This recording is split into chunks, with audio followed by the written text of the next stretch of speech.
What's up guys, this is Saiyan here coming at you with another Dragon Ball CCG deck profile.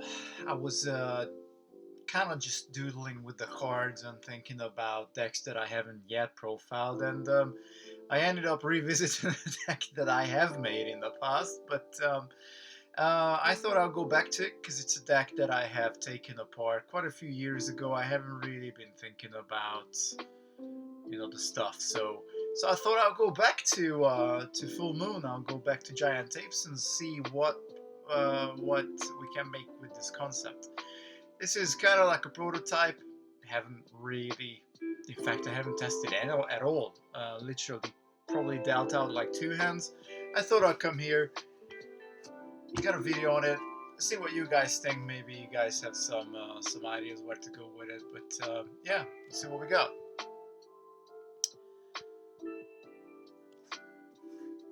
So it's one of those old school decks where you're not really doing any shenanigans. You just kind of want to make sure you get your main event out, which of course is Full Moon. So to make sure that we're able to kind of get a little bit of a warrior advantage by just allowing us to switch our Saiyans to Giant Apes. And through this, obviously, we should be able to get one, maybe two warriors ahead of our opponent and be able to win the game through that. Now, first things first, of course, you would be thinking, well, most decks are going to be running some event removal. Every color has access to it except Unique, and Unique has the ban effect with the Crystal Ball card. So we need to run two Z Warriors Gather. Does a couple of things here. It does obviously help us to protect our Full Moon cards. We can, at any point, if our opponent plays an event removal, we will just react on the stack with the second effect of Z Warriors Gather and basically protect our Full Moons from any card effects for the turn. On top of that, it is also probably one of the best search your warrior out from your deck card that we have in the game. It also fits obviously the color of the deck, so we're not splashing this at all. So what you kind of want to use this guy for is obviously get yourself a Giant Ape. That's probably priority number one, just to make sure that you're obviously you need not only the Full Moon, but you're also going to need the Giant Ape to drop with it. So yeah, that's why we got the two Z Warriors together. Again, you could probably run three. I think two is a good spot to be. Normally, I don't really see any real need to run three. Just it kind of clogs up your hand. Particularly, remember guys, you can only drop one event a turn. So yeah, keeping it lean, keeping it mean. So we've got these two events, 5 copy altogether. Let's look at the Warriors. Of course, we do need to run early Saiyans, and particularly Saiyans that are good support warriors, and that is the real challenge with the Full Moon deck, realistically, to get. We're so limited on Saiyans that are actually good on support as well. But turn 0, we got 3 Gokus. There's not much to say about Goku. Definitely one of the best 0 drops. It's not the best, but one of the best 0 drops. We also run 3 King Cold, and this is going to make sense. Obviously, as I said, we need more support. King Cold Search is Frieza, and King Cold Search is cooler. We're not running Frieza in this deck, actually, because we want our early drops to mostly be Saiyans, if possible. But King Cold's going to get our third form cooler out for us, which is going to do a huge amount of work in the deck for us. It's just a really, really, really good support warrior. So King Cold's going to make sure we have access to cooler on turn 4. And finally, we are running 2 Master Roshis. He is a very good option for turn 0, and I said this many times, Master Roshi is quite possibly the best 0 drop actually. He's got backup, he is a 2-2, if you spend 1 generic chi, he actually becomes a 3-1. That's really cool because early game he can be used as an attacker, and later in the game he's still a very solid support warrior with that 2 support values. So immediately we got 8 aggressive 0 drops off the bat. which of course does mean that we have a very aggressive aggro kind of deck in here. We're not really messing about. We just want to sort of get in damage as quick as we can even. So that's for the 0 drops. 1 drops, running 3 Nappas. Now Nappa is one of those cards that I'm always happy to see. The thing about Nappa is that if you do go into a full moon and you pick Nappa back into your hand, replaying Nappa always has value because you know, if our opponent has any, like, you know, early drops around, that -1/-1 counter can become, you know, quite useful. So it's the replayability with Nappa, and we're gonna see this with a couple more of our other cards as well. In fact, pretty much most of our cards have an enter the battlefield ability, which is really cool. Obviously not necessarily useful unless they are Saiyan, so you can get them back with full moon, but they will shine. So 3 Nappa for turn 1. And also we're running 3 Goten for turn 2. This is the set 3 Goten. Again, another card with backup, so we've got loads of backup. We've got turn 0, turn 1, turn 2 cards with backup. We have the ability, even if we mill these early drops, we should be able to pretty much curve out with the deck to the best of our abilities, of course. Goten is one of those very good Saiyan support warriors, particularly if he's in the same team with Trunks. And he also puts a Trunks from your deck on the top when you play him.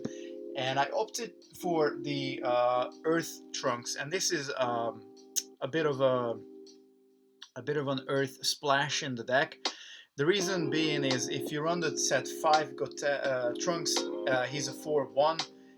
Even with Goten, he's a 5/2, whereas our Trunks here is a 4/3. He's literally ran because he's early drop, he's a 3 drop, he doesn't cost any chi, and he's a 3 support. So these two together can give you a support of 6. If they're behind a Giant Ape with a Giant Ape battle suit is a 7. Obviously you got a team of 13. Now what you want to do in this deck is send out 3 teams to attack as much as you can. Even if you're taking collateral damage, doesn't really matter. Try and just apply as much pressure on your opponent, even if you're trading draws, even if you lose a Giant Ape, you know, even if the Giant Ape does get injured, he's still a 6/0. So you know, they're just in there to battle. They're expendable, really. So we got some really good early support. Curving into this can be really good if you go like I don't know. You can literally go turn 0 King Cold, search for a cooler. Turn 1 Nappa, turn 2 Goten, turn 3 Trunks. Literally turn 3 you can swing like this for a nice little 10, which is it's pretty good. Then you can have King Cold also protecting you, even if he goes to a 0/0. You can still use him to just heal a cooler if something goes wrong, so that can be also useful. But yeah, being able to swing with a 10 on turn 3 is pretty good. Or you can just split the 2 teams and be like, okay, well, I'm just gonna go out like that. 2 teams of 6, that can be also applying some good pressure. Okay, so with that being said, if we move on and look at our turn 4s, as of course I was already alluding to this, we are running 2 third form coolers. Just a really good card. From turn 4 we start to go into, of course turn 4 we want to make sure we drop a full moon. Also because we are switching, of course it doesn't matter what's the turn cost of the Giant Ape, so we're just running the 3 Giant Ape battle suits. These guys can actually be swapped on turn 4, regardless of their turn cost being 5. That doesn't matter at all because you're switching, you're not deploying, so this doesn't matter at all. But yeah, this cooler is gonna be coming down with a Fierce 1 and a Giant Ape, so you're swinging with 3 Fierce. You can mill some ridiculous components out of your opponent's deck, which is of course very good. And let's not forget that if Frieza is supporting, he's really good as a head warrior, but as a support warrior, he's basically giving a 4 support. So just these 2 guys together are of course an 11. If you then have a Trunks there, that's a team of 14. Now, if you can do you know, similar kind of decks, similar designs, you know, another team could have Goten with Roshi, for example. and then you could have another Giant Ape there. Let's say that's maybe turn 5. Then you are basically swinging with a number of good teams there. That can be quite important. And let's remember that whatever you pick up with Giant Ape, you can replay as long as you don't have the character in play anymore. Yeah, so that becomes pretty solid. We also run 2 Bardock, another Saiyan that is actually very good on support as well. Obviously being a 4-3-3 nil. The toughness can be okay, but again, it's very much like the Trunks. Just making sure that we've got these 3 support Saiyans that can transform into Giant Ape and then come back down and keep supporting those Giant Apes. Even if you can swing with like 3 teams of 10, you're probably doing really well. And then finally, we are running 2 Turles. Turles is not a support warrior, but he does thin your deck. Obviously, being able to search for just maybe going in searching for another full moon or getting out a Z Warriors together can be good from Turles, whatever you need. If you haven't seen a full moon till turn 4, but you have a Turles, well, turn 5, you're definitely going to see your full moon. So this is kind of like your backup to get to that. Also just helping with decking out your opponent just to have access to that alternate win con. Obviously Turles has the sort of upgraded Fierce when he actually mills one when he's sent out to attack. But yeah, he's literally just in there as like another potential value from swapping him for a Giant Ape and just being able to constantly apply pressure even if a Giant Ape gets taken out. If you then play a Turles, yes, you of course do lose 1 of that attack value, but you still have a very strong attacker there. What's also really cool is Turles is our only warrior that actually costs us chi, because again the Giant Apes are switched from our hand with the full moon, and that doesn't cost anything. You can do that by the way in your own or in your opponent's strategy as well, which is quite good. And nothing else costs any chi. Bardock is free, Cooler is free, and of course all the lower value guys are also all free to play. They don't cost any chi, which is really good. It's very good. The deck is very chi efficient. Okay, and then let's go into the techniques. Now, obviously, with running Saiyans, you wouldn't be surprised to see the playset of Powerful Heritage. This card is a beast. Of course, it is good in just generic decks where you run Alien, but if you're actually looking at having a Saiyan focus, this card is bonkers. When I talked about those teams, if you just make a team that's like a team power of 10 or 11, just having down maybe a Giant Ape and a Bardock, and having down a Giant Ape and a Cooler, and then you're sitting on 1 Powerful Heritage, doesn't matter which one your opponent goes to block. You could either save the team from obviously getting your team a win, which just means another 2 or 3 fears, but you could also OP. You could completely overpower. Overwhelming victory is of course a difference of 5 or more, and if you go in with a 10-10, your team is a 10, your opponent's team is a 10, but then you play out a Powerful Heritage, then you just OP them. That's 2 damage to the front, 1 damage to all support, so that's just ridiculously good. So 3 Powerful Heritage, of course, it doesn't make sense. Such a good card. The best technique in the game, Burning Attack, particularly ran with Trunks, that we also have the access to the draw effect there, but just generally, I talked about this card so many times, guys, you already know what it does, but it reduces turn cost, which can be good for a lot of different decks. It can even be good for a Nappa. If you pick up a Nappa and then they have like a 3 cost in play, that you run out a Burning Attack with the Trunks, draw 1 card, replay Nappa, and you actually can give a -1/-1 to one of their 3 costs for the turn, whilst it is actually with a turn cost of 1. Then it gets another -2/-2, so basically just with this little cute little combo, you've given one of their guys -3/-3. For that turn, it goes back to -1/-1, but it's still permanent. It's just, you know, cute little things like that. There are some decks where obviously the -2 turn cost can be ridiculously good, with cards like Mecha Frieza, the Super Saiyan Vegeta from set 2, or even stuff like Majin Buu from set 4. And also it removes an event with 2 or less counters on it, so that's pretty much basically any event that is in the game. If they do come down with a turn count, with a time counter, the only thing you can't remove them if they literally just play them and you know you return after if they have 3. But yeah, stuff that doesn't come down with a turn counter, stuff like Full Moon or anything like that, the Warriors Getter can all be removed with Burning Attack. And the fact that it's probably going to replace itself just makes it amazing.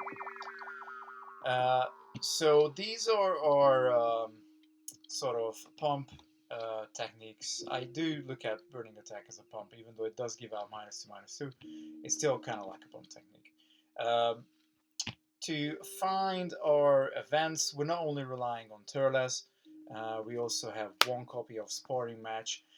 Just the 1 copy because you want to see this early game. If you don't see it, but let's say you see it with a full moon, well, grab the second full moon, just in the deck a little bit. And also remember, full moon's ability can only be used once per turn because it has a payment cost. So if you really want to rush your opponent down turn 4, you can't do it, but turn 5 you could with 2 full moons. But you can still utilize this during your opponent's turn. So this is just like a backup, you know, to either see a full moon or a Zeb Warriors Getter, really. That's why we're running this one for. Because we are running Cooler, I actually did decide to try out to Exceptional Power. I did run this in some other decks in the past, and it's an exceptionally good card. It almost gives you a DOTC 2 and 3 in a way. You do need to see Cooler though. I mean, it's fantastic if you have Exceptional Power in your hand, in your starting hand, and then you also see a King Cold. You search for that Cooler, you know turn 4 you're gonna have access to Exceptional Power as well. But obviously the only caveat with the card is that only Cooler can use it.